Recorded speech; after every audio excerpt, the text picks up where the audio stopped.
Hello world, welcome to this video. This is Tina from TinaHints.com. Excuse me. And if you have your ascendant in Aries, your moon in Gemini, and your sun in Scorpio, then this is your video. What an interesting personality. Your ascendant and your rising sign is Aries, which is ruled by Mars. And your sun is in Scorpio, which is again ruled by Mars. So you have a lot of Martian energy about you. War, strife, conflict in the more lower realms, but the ability to go ahead to create what you want to create, to do what you want to do is also Mars. It's the male archetypal principle, right? So the degree of the zodiac, which is rising on the eastern side of the horizon at the moment of your birth, is your ascendant degree, and the sign on which it falls is your rising sign, right? And what is the rising sign? It is how people perceive you. It is what the world sees you as. When you walk into a room, it is your ascendant sign that people notice.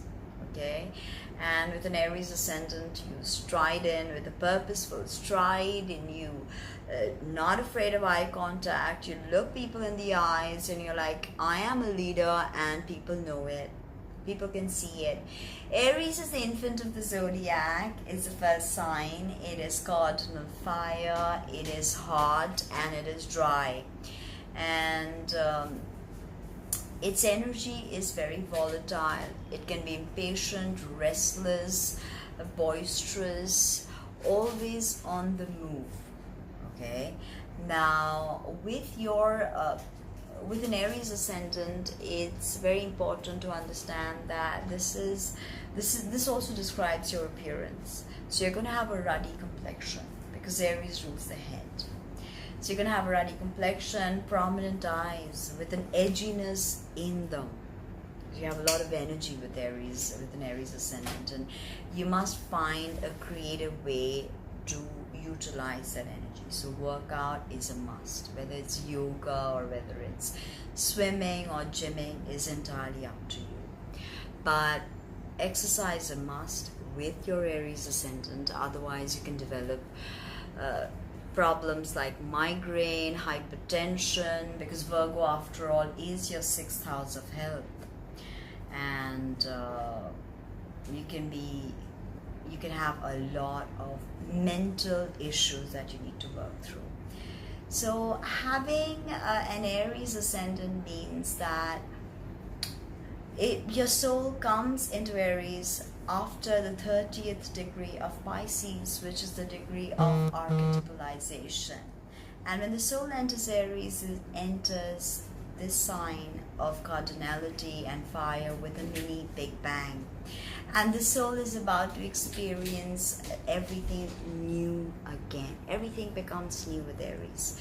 So as Ptolemy says in the Tetrabiblos, that the moistness of spring forms a primary beginning in the zodiac, similar to the beginning of all animal life. We know as the sun enters Aries, we have spring.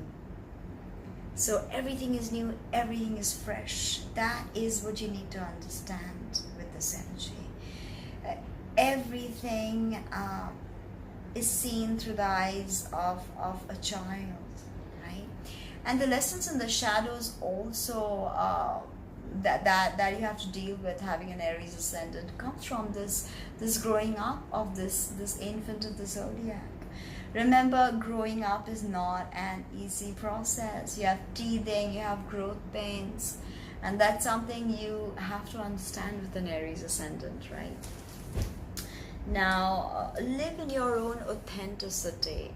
This is something, if you want to align your karma in the best possible way to your ascendant sign, then align yourself with your inner authenticity, because that's what Aries demands, that's what Aries wants. If you have any difficult Mars aspects, you can have loss of hair, you can have glasses, or you can even have sensitive teeth and gums. So keep that in mind. Other than that, you definitely want to beautify your hair. You may have fragile hair because having so much air, water, fire going on in your head zone may not be very good to have a lot of hair which is thick and lustrous. So you may have fragile hair, thinning hair. Be mindful of that. Oil is one of the best ways. Cold pressed, organic, extra virgin coconut oil is the best. So use a lot of that. And empathy, you want to connect to your empathy. Now, having your moon in Gemini, again, it's probably one of the most difficult, it is the most difficult placement for the moon. Moon in Gemini, lessons are not easy. And the moon is our mother, it's our childhood, it's our everyday habit patterns, it's our thoughts, our feelings, our emotions. So you see how when we think of something, it kind of becomes an action that becomes a habit. So according to esoteric astrology, your moon sun actually becomes one of your greatest challenges after the age of 35. Because you have all these emotions and feelings and they don't let you move towards the karma of your ascendant, which you have to master and grow with in this incarnation. Gemini is again mutable air. It is soft like water, but it lacks empathy. Okay, your mother may have not been 100% emotionally available to you, and there could have been a lot of travel in your childhood, and that could have disrupted your life in ways that you were not ready for. Right? It's very possible with the Gemini moon. Third house moon, again, you can have a sibling you're very close to. Third house also of transport, so you can get very attached to a particular car, and your neighbors can play a lot of importance in your life. You like chilling with your neighbors, but you're not really too deep with anyone. Aries ascendant, Gemini moon, not too deep with anyone. And Scorpio sun is not a good placement for the sun. Sun, of course, does quite well in Taurus, no problem as such, but sun in Scorpio is hard. Scorpio is the 8th sign of the zodiac, ruled by Mars. You have a very prominent Martian signature.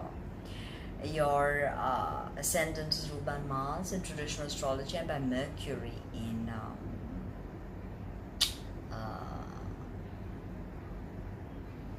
esoteric astrology. And your sun sign is ruled by Mars and Pluto, of course, and the esoteric ruler of Scorpio, some say is Mars as well, some say it's Mercury. So Mercury and Mars seem to be very prominent for you. Mercury is the principle of communication. Mars is the active principle of going ahead in the world and forging our way. So you have to figure out what you need to and not be too warlike about it. So sun in Scorpio, sun is our father. Your father may have had a lot of secrets. Your father may have been emotionally very deep but may not have been able to connect with you one-on-one, because Scorpio is all about the unconscious. It's a realm of Pluto. After Pluto was discovered, Pluto was given the rulership of Scorpio. So this is the domain of the netherworld, and the sun cannot shine in the netherworld, right? The sun is of this world, is what sustains the 3D realm. So here the sun finds it difficult to express itself, and sun is our goals, our ambitions. But with Pluto's signature, you want to dig deep for sure. So any kind of investigating work, any kind of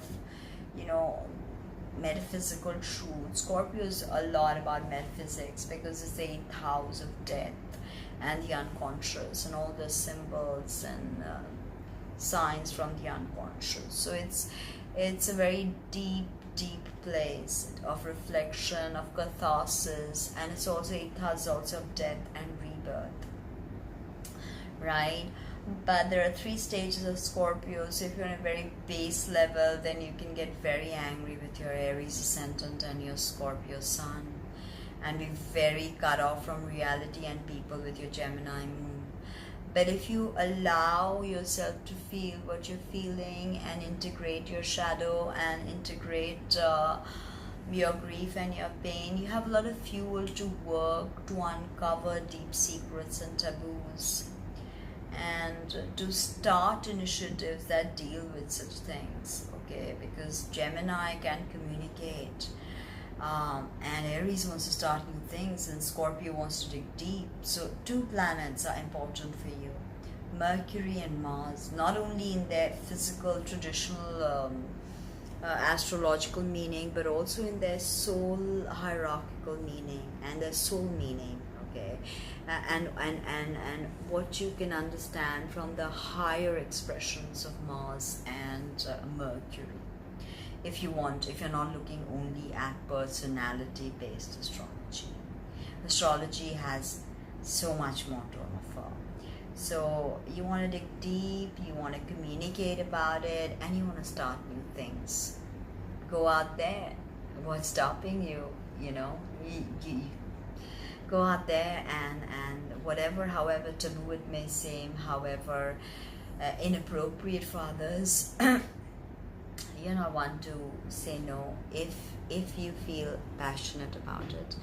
And Scorpios are passionate, and your eyes, I mean, you have a Scorpio sun and you have an Aries ascendant, so definitely penetrating, powerful eyes, powerful Martian signature, very masculine.